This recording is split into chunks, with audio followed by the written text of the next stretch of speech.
Hello, I'm Dirtspawn. Welcome to Storytime with Dirt. I'm Dirtspawn, like I said, and here's part 2 of the trilogy that I wrote called Captivity of the Dead. You can follow along if you want. Here, I'll scroll in so you can see it better. There we go. Feel free to follow along, or you can just listen. There might be some mistakes, but just bear with me here. Alright, let's get right into it. Captivity of the Dead by Dirtspawn. Part 2 of the trilogy. The morning blood scum killed Lord Mittock. A group of villagers were burning the horde's bodies so the undead would not rise again. You see, the ghouls and zombies were not dead until they were burned. They were sleeping, waiting to rise again.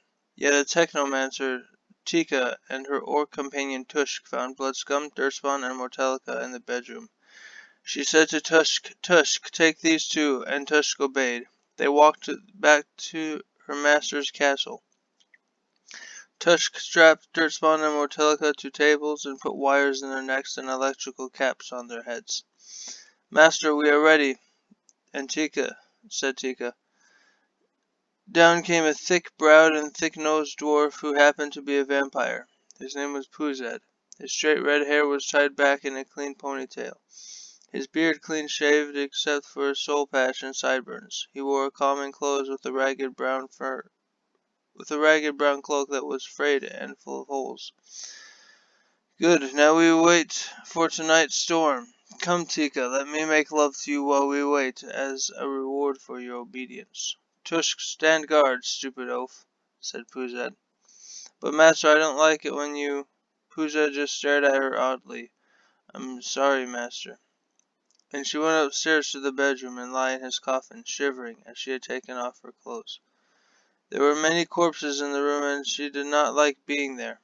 Tusk had loved Tika since before the partners met Puzed, and Puzed knew this. But the orc had sworn loyalty to serve Puzed. He would not let a thought of betrayal against a vampire enter his mind, even if he could hear their activity.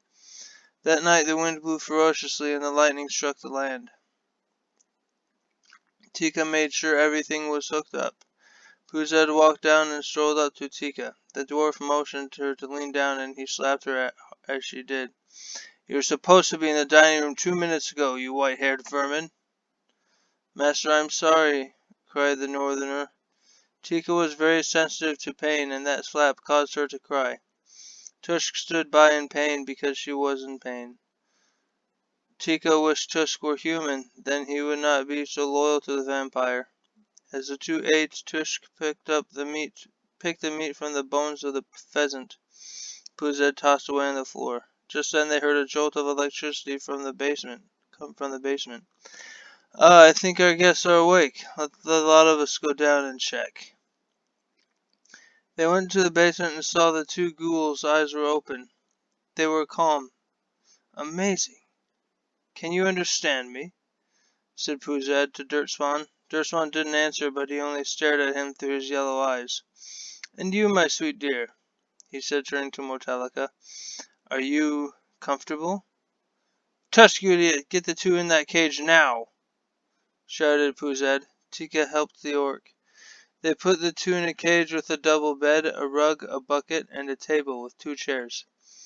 "Welcome to your new home," said Tusk, and then he left. Dirtspawn turned to face Mortalica and said, "I thought we would sleep forever." "I wonder how long we've been dead," she said. "Enough to turn your eyes yellow from liver failure. It was that magic that was keeping our organs healthy. By the way, you're looking a little green," said Dirtspawn. "So are you, dearest," she said. "Right. I remember. I killed Bloodfilth and you became my lover. I'm going to sleep until he comes back," he said. Speak for yourself. I've been sleeping long enough." Mortalica sat at the table waiting for their host to return. It wasn't long before Puzed alone came down to see his new guests. "My friends, I bid you a great welcome," he said, strolling down the stairs with his thick dwarven arms outspread, palms up. Dirtspawn got up from the noise and sat at the edge of his bed. waiting for the vampire to come down to face him. Now, I am Puzed. I am a vampire, your host. He bowed to the ghouls. Feel free to eat any rats that enter your... Oh. Puzed saw Mortelica eating a rat like an apple at the table. I see you are already on that. My lover does not like rats. Mortelica smiled sweetly. She is still human. I keep her that way so I don't have to go to town to feed, as I am not very sociable. Ah, but enough of idle chatter. What are your names? Dirtspawn and Mortelica looked at each other, and Dirtspawn nodded. Call me Dirtspawn. This is my lover, Mortelica, he said. Ah, yes, you speak. Good, good. Do both of you do so? Said the excited Puzed. I as well, said Mortelica. Puzed screamed in excitement. This is my castle. Once you have earned to be trustworthy, you will be free from this cage. Until then, I'll have you in here, so don't eat my companions. I don't know if you fancy orc meat, but you saw my friend Tusk. Maybe I'll replace him with you two. Who knows? Orc is too bitter. We like dwarf. Both Mortelica and Dirtspawn smiled deviously, baring rotting teeth. Strike one, ghoul. The two ghouls laughed with raspy and mucousy voices as the vampire left them. For 2 weeks no one came down to talk to them. It was daytime, and the sun was shining through the little window at the top of the south wall. It had iron bars to protect it on both sides. The two ghouls sat motionless at the table, and the door creaked open. Tika walked down the stairs with 4 thick books. Her left eye was almost swollen shut. Puzed had hit her again. Deep down she wanted so badly for Tusk to interfere, but she knew he could kill Puzed with ease, but she understood. Tusk had sworn loyalty before he knew who Puzed was, and loyalty runs in orcish blood. Hey, you two, she smiled warmly through her pretty face with bruised eye sitting down the books next to the cage. I brought you some books to read. What we need is sustenance, said Dirtspawn a little angry. Don't be so rude, dearest. Thank you, girl, Mortelica told Tika. He hits you? Said Mortelica, reaching through the cage, raising Tika's chin. Tika looked embarrassed with a frown on her face.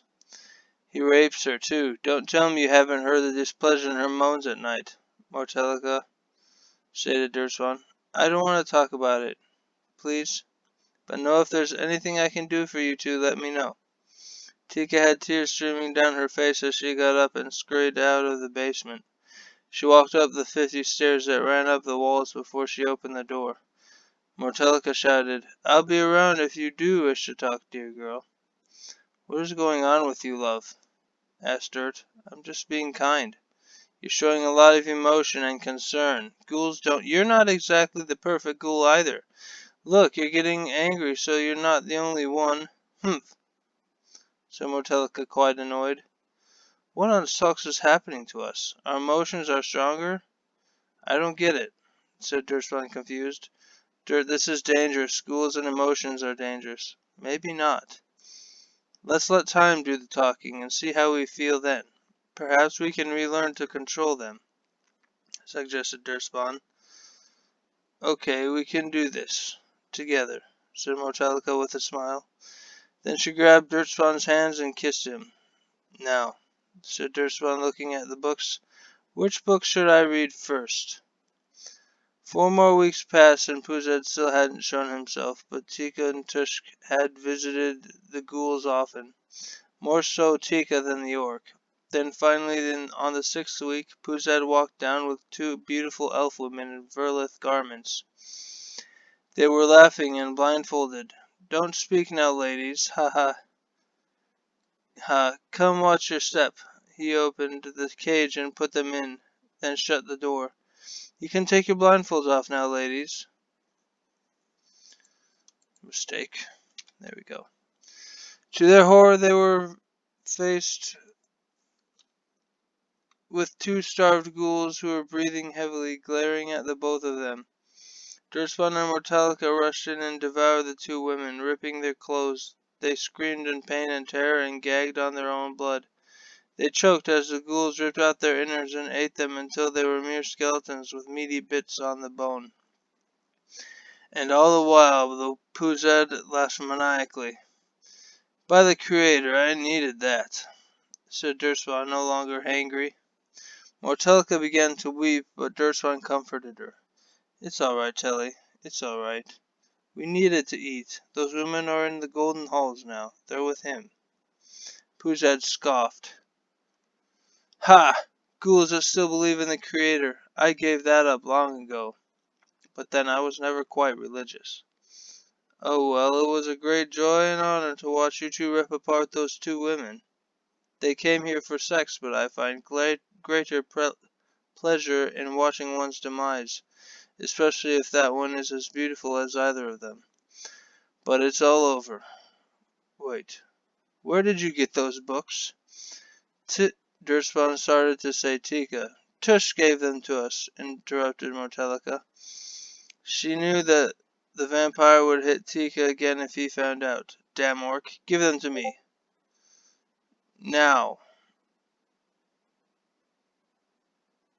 ghoul, said Poozad. Why don't you come here and get them? Said Dirtspawn, and the two ghouls laughed heartily, making even Poozad uncomfortable. The dwarf vampire turned and went back upstairs, eyeing the two past his thick nose. I think he is afraid of us, said Mortelica. Dirtspawn smiled and said, I think you're right. The dark circles on his green face thickened, and his grimy teeth could speak. They would have screamed murder. A face no non-ghoul could delight in. Then she started to cry and sink to the floor. Dirtspawn went in to hold her, and he asked, What's wrong? I don't know, I just feel so sad. What can I do to help? I don't know. I want to see Tika. Make sure she's okay, please. Alright, sit tight, love. Dirtspawn banged on the cage door and yelled for Tika, and the cage door became loose at the hinges. He stopped. Mortelica, we're not ghouls. See how strong we are. That's just the elf meat, she wept. No, watch. Dirtspawn grabbed the bars and pushed against it with all his might. The door soon broke and made a loud slam and crash. He turned to his undead love and said, There's a reason Poozad didn't come in for the books. Why? Because we're liches. Mortelica stopped crying and smiled and leapt into his arms. Let's go kill Poozad and free ourselves of this place. So they crawled up the wall as a lich would be able to do. In the main hall stood the massive orc, 6'10", 430 pounds of muscle, clad in rhino-hide leather, wielding two great axes made of oak and obsidian. I don't want to kill you, but I have sworn loyalty to the vampire. Now you will die. Dirtspawn put on his war face and let out an ungodly roar. No, I will take him. You take Poozad. Dirtspawn listened to her. He's in his study. The more grey than green brute. After Dirtspawn left, Mortelica asked, Are you going to leave a girl defenseless? Have you no honor? The orc smiled and threw her an oak obsidian axe, and they began to fight. Dirtspawn found the vampire by scent once he caught it. He took the sword from one of the hollow knights standing on the wall. It was of poor quality, but better than his fingernails. He entered the study, and there was Poozad, reading a forest green book, with looped designs bordering the edge, and four-pointed star in the middle. He closed it, and used his hand to shut the door behind the lich with shadow magic. Dirtspawn didn't care. As long as he killed Poozad, he was going to be okay. So you figured out you're a lich. You're strong when you're hungry. You could probably sprint for days without a single bite to eat. You've come to kill me. Why did you hold us in that cell? I was studying you. I gave you a bucket, a bed, and a table with some chairs. You could be grateful for that. Dirtspawn's rage boiled within, and he could contain it no longer and charged in with a yell. The vampire let loose his demonic wings and changed into a whole other creature completely. He was a bat and clawed at Dirtspawn with his feet, but Dirtspawn spun around and cut a large slit right through Puzad's wing membrane. Tusk, why do you have to be so loyal to that bastard? I swore an oath, he said, swinging at her head. She ducked out of the way. Tusk ran forward and kicked her against the wall, and then she braced the monster's foot with the axe,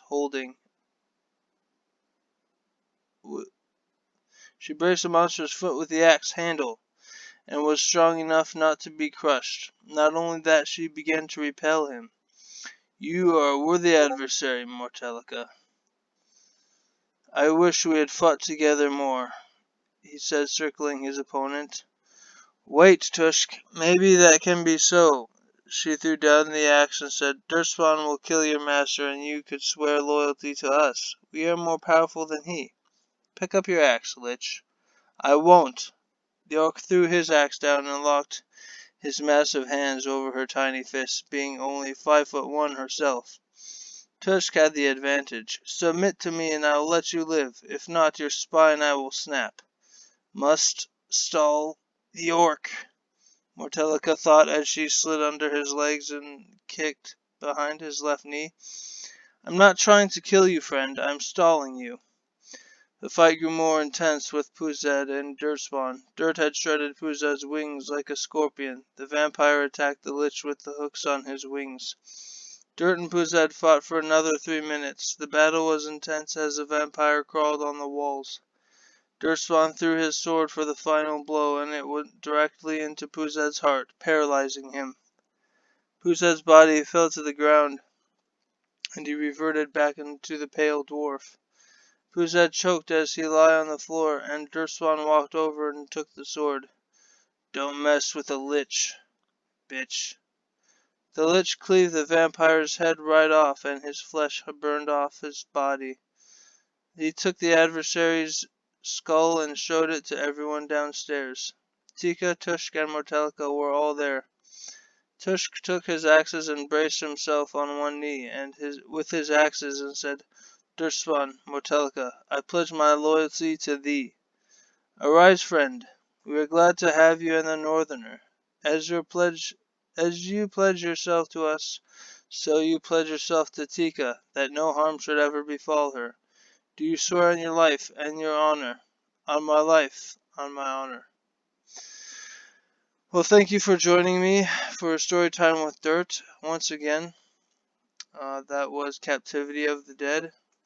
Please excuse the interruptions and mistakes, but I still hope you enjoyed the story.